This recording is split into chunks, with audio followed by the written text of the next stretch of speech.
fuga, la escisión y la negación. Barrera de estímulos. Es el grado de adaptación, organización e integración de las respuestas a varios niveles de estimulación sensorial. En el violador no hay sensibilidad a estímulos externos ni internos, no percibe el sufrimiento de la víctima y niega el dolor que él mismo siente.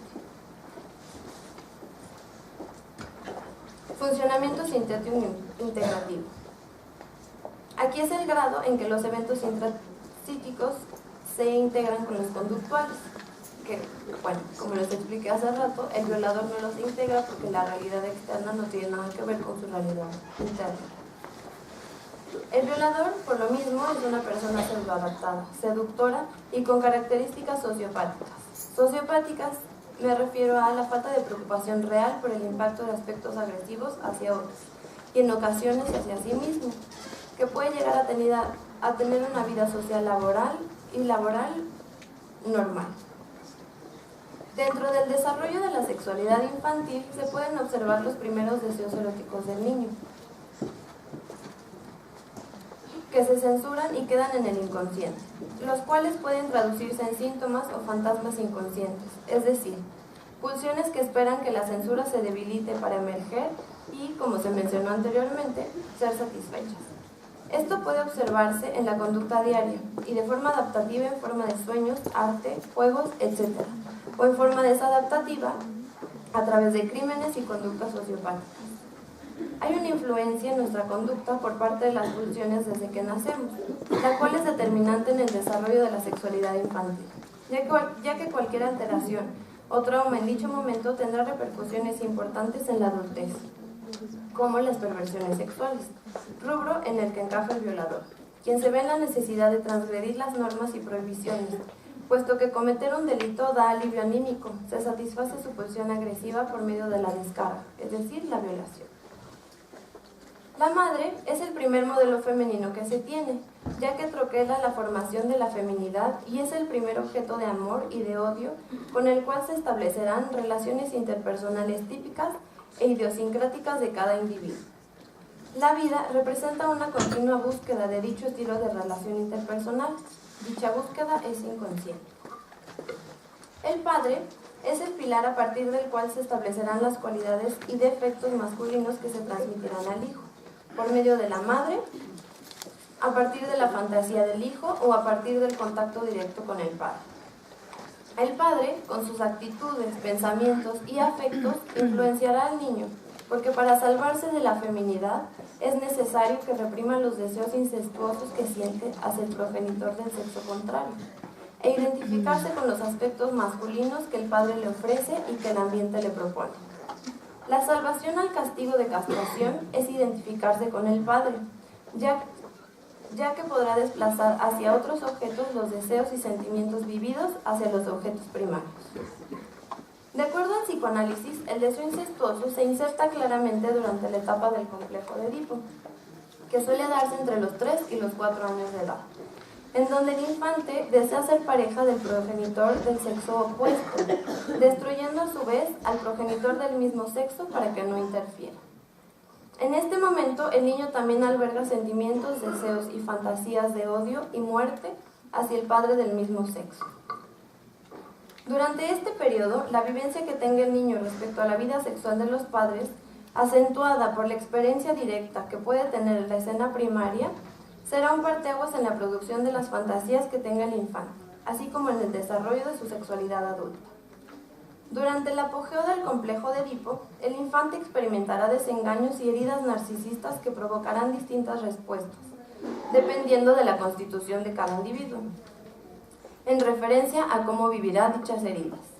La esencia en la resolución del odio hacia el padre del sexo opuesto es la adecuada identificación, proceso mediante el cual el infante se relaciona estrechamente con el progenitor del mismo sexo, aspecto que no sucede en el violador, puesto que su yo no logra internalizar aspectos positivos de sus objetos, dada la vivencia violenta de la escena primaria. En el violador predomina la ambivalencia, obstaculizando así la maduración de su yo. Al fracasar la identificación con el progenitor del mismo sexo, los sentimientos de odio no se resuelven, provocando un sentimiento de hostilidad por el resto de la vida, el cual emerge ante la menor provocación. Constantemente expresa odio hacia figuras superiores, no tolera encontrarse en una posición inferior, pero a la vez no es capaz de asumir un papel de líder. El incesto demuestra la deformación de la imagen que tiene el violador del objeto de su apetito sexual. Esto se observa en la violación, ya que contiene un grado importante de violencia, en donde el violador se maneja bajo el tenor perentorio de la pulsión. Por esta razón, el principio del placer y la falta de capacidad de demora dominan la vida sexual, afectiva y psíquica del violador en la forma más primitiva. La violencia e impulsividad son perentorias. En cada violación, el violador penetra y viola a la madre, objeto del deseo prohibido. El violador se rebela contra la prohibición del padre, puesto que nunca reprime el deseo incestuoso. Por lo tanto, no incorpora la ley del padre ni su prohibición incestuosa. Abel, ¿podrías poner el video, por favor? Les voy a poner un cachito de un video para ejemplificar un poquito esto.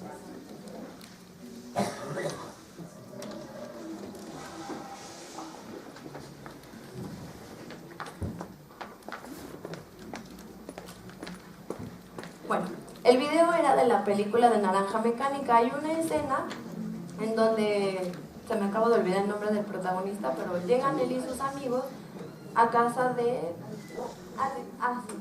Alex. Llegan a casa de esta pareja, ella y él. Y les inventan que según esto hubo un accidente y que por favor los dejen pasar porque quieren hablar por teléfono.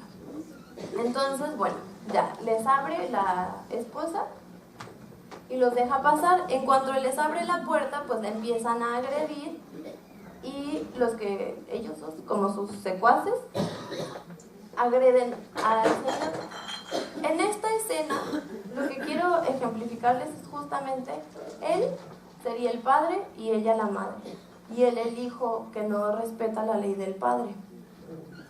Entonces, no sé si se acuerdan que antes les dije que el hijo quiere dominar al padre, como hacerlo menos.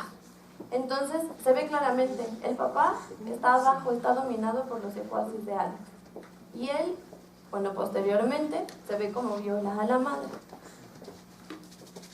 La figura paterna guardiana es quien da realidad. Establece normas y límites, aspectos de los cuales carecen los violadores, debido a una ausencia real o emocional de dicha figura. Esto a su vez repercute en una falta de culpa o remordimiento por cometer delitos, ya que no se internalizó a un padre guardián que después sentará las bases para estructurar un super yo sano. Entonces, pues Alex no tendría un super yo sano. El violador viola constantemente la ley provida del incesto, en donde conquista y destruye a la madre en cada violación y supuestamente triunfa sobre el padre. Los violadores presentan gran ambivalencia hacia ambas figuras parentales. A la figura materna, mujer violada que se dejó violar por el padre, que provoca rabia y coraje contra la figura paterna. Es así que se da una identificación con el agresor, el padre. También se observa sumisión y dependencia en los violadores, la cual es respuesta al impulso de violar, que sería el deseo de asesinar a una o ambas figuras parentales, hacia la figura paterna odiada y respetada, temida y admirada. Así como hacia los padres, existe un gran sentimiento de ambivalencia en el violador respecto hacia sí mismo, en donde oscila de la sensación de poder, omnipotencia, valía, brillantez, etc., a lo despreciable y ruin. Autopercepciones y conductas contradictorias que le dificultan integrarse emocionalmente. Características del violador. Tendencias sexuales perversas. Provienen de ambientes familiares hostiles y caóticos, hogares desintegrados en donde abundan los dobles mensajes, situación que contribuye a un desarrollo inadecuado de la personalidad, con importantes dificultades agresivas y psicológicas. Las figuras parentales son modelos agresivos. Los trastornos graves en cuanto a su sexualidad se manifiestan en núcleos homosexuales inconscientes y dudas respecto a su virilidad. Tienen importantes rasgos sadomasoquistas. Presentan inseguridad, egocentrismo, inmadurez emocional y algunos rasgos depresivos. Rasgos psicopáticos como actos criminales disfrazados de seducción y atractivo. La movilidad y la economía de la mente dificultan que se vuelvan conscientes diversos aspectos de la vida. Sin embargo, no por esto lo que vivimos se queda intacto y desaparece, aunque no sea reconocido ni aprobado como probable en la mente de otros individuos. Es reducido el número de personas adultas que mantienen conciencia de sus deseos, debido a que estos están empapados de libido o agresión pregenital y los deseos incestuosos. Como es frecuente que los individuos tengan conciencia de su hostilidad, mortificación narcisista, intenciones envidiosas y asesinas que el infante reprimió en el adulto que las guardó y aún las conserva hacia esas figuras significativas que más ha amado, dichas pulsiones primitivas poseen un gran poder. Aspiramos a que nuestras metas narcisistas, agresivas y libidinales encuentren una expresión adecuada en nuestras relaciones sexuales y amorosas, tanto en nuestra vida sexual como emocional, y en nuestras actividades sublimadas. Por eso, como dice González Núñez, lo usado, lo tenido emocionalmente, lo conflictivo, lo prohibido y lo imposible permanecen, la mayor parte del tiempo fuera del consciente porque están reprimidos. González Núñez menciona que dentro de lo psicológico, la educación sexual es de suma importancia, ya que la formación de la sexualidad nos permite experimentar la sensación de placer, no solo sexualmente, sino de forma general, como pulsión libidinal que abarca toda la personalidad y los actos humanos, función imprescindible en la vida.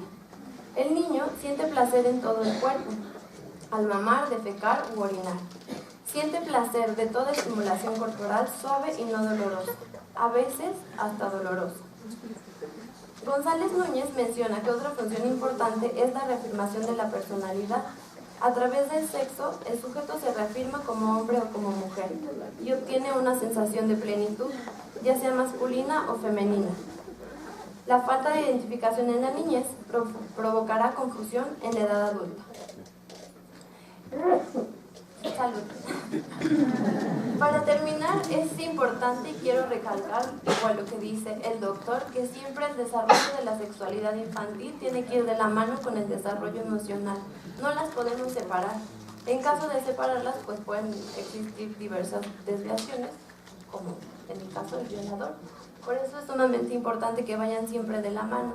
Siempre educar en la sexualidad con el afecto. Muchas gracias.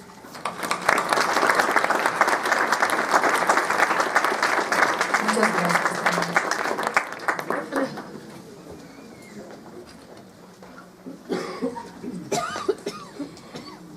Continuamos con la presentación Dificultades en la individualidad del sujeto transgénero por la psicoterapeuta Priscila Tirado Navarro.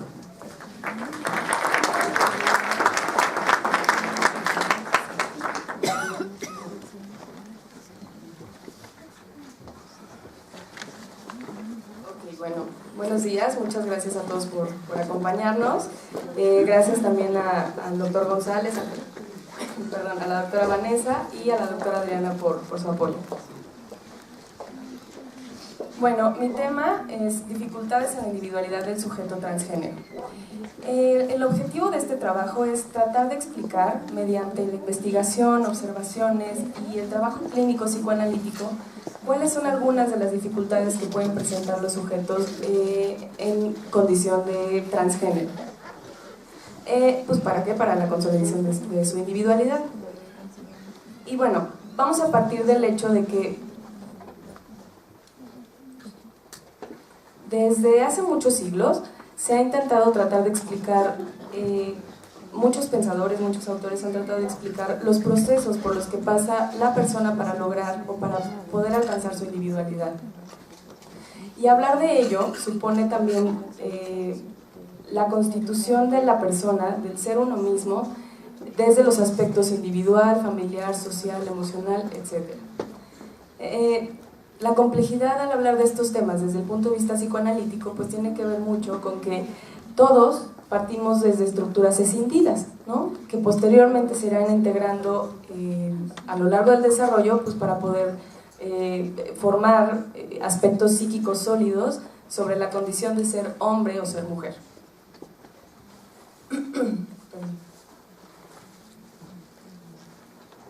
Bueno, Mahler, como ya lo había explicado un poquito la doctora Adriana al principio del coloquio, bueno, al inicio, habla sobre ciertas fases del desarrollo. Estas fases van a ir permitiendo que el niño vaya desarrollándose y vaya separándose de la mamá. No voy a adentrarme mucho en el tema de las fases, únicamente en la última, que es en la fase de la separación e individuación.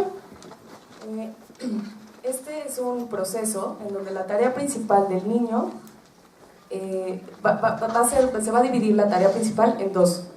Entonces, la primera es el logro de una individualidad definida y en ciertos aspectos vitalicia. Si bien es cierto que va a ser primitiva porque a lo largo del desarrollo se va a seguir madurando esta etapa, sobre todo también en la etapa de la adolescencia que se va a consolidar, pero bueno, aquí ya se tiene que dar una consolidación primitiva. Y la siguiente tarea es que se dé un logro de un cierto grado de constancia objetal. Es decir, que el niño sea capaz también de saber que sus objetos, como ya decía la doctora Diana igual al inicio, pues los objetos son estas personas importantes, significativas en la vida de la persona, van a estar ahí, ¿no? Y bueno, es justamente en esta subfase donde también ocurre la consolidación de la identidad psicosexual.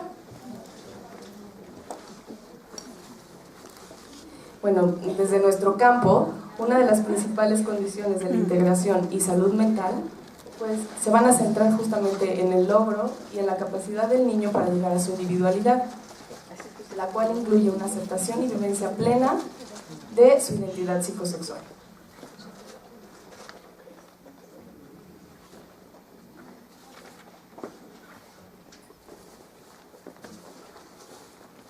En esta última subfase de la que nos habla Margaret Mahler, es un periodo evolutivo intrapsíquico extremadamente importante.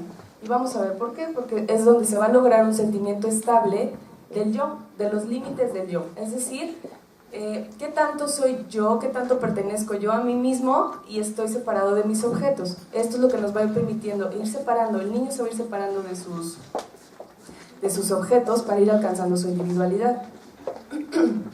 Y como ya les decía, pues es la consolidación primitiva de la identidad psicosexual. Se va a dar también el establecimiento de las representaciones mentales separadas a las representaciones de los objetos, ¿no? Es decir, por una parte está el mundo interno y por otra es el mundo externo. Y esto va a permitir y va a preparar el camino para la autoidentidad.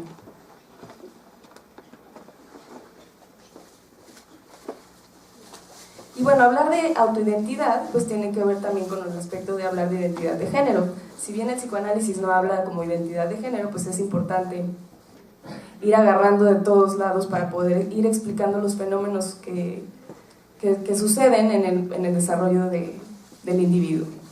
Y bueno,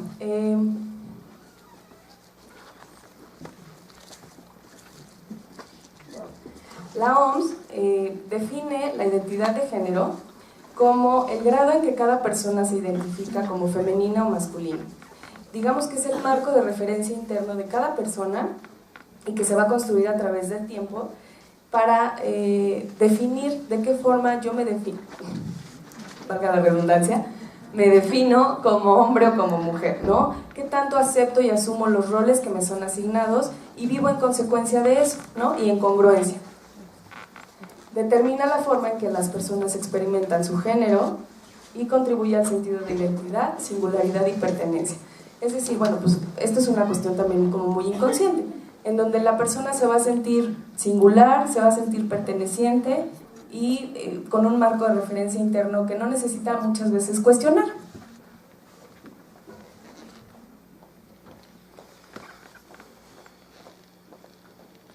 Pero bueno, ¿qué pasa si todo suena muy bonito? Pero pues no, a veces no es tan sencillo lograr esta identidad, a veces no es tan fácil, ¿no? Y se van a presentar problemas muchas veces durante el desarrollo de esta identidad y se van a presentar amenazas en la consolidación de esta última fase de la que hablamos. ¿Qué va a pasar? ¿No? Que muchas veces puede haber presión de la maduración de los impulsos que enfrenta el niño con nuevas tareas durante la fase anal. Y otra es que también al entrar en la fase fálica, el niño se va a volver mucho más consciente de la diferencia sexual y junto con ello va a experimentar ansiedad de castración de variable intensidad.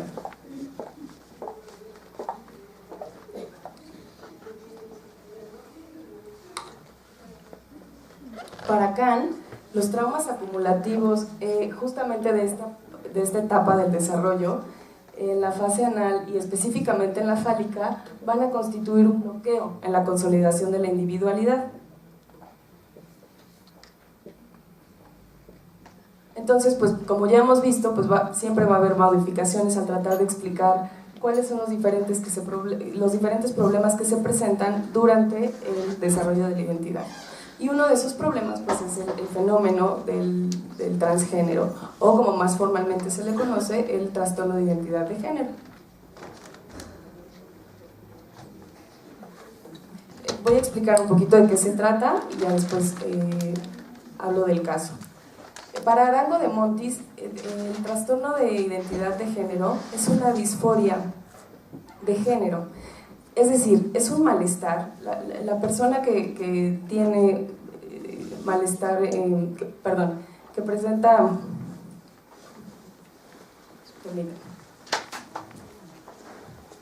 Ok, ya, gracias. Es que dicen que por eso no puedo cambiar las diapositivas, porque lo estoy haciendo para acá.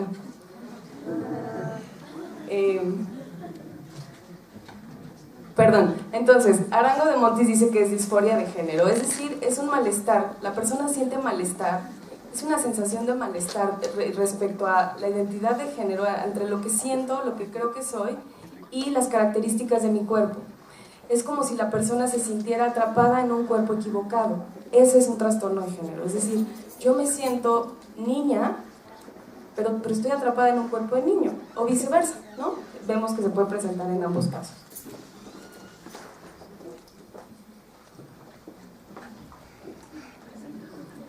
Muy bien, pues se puede presentar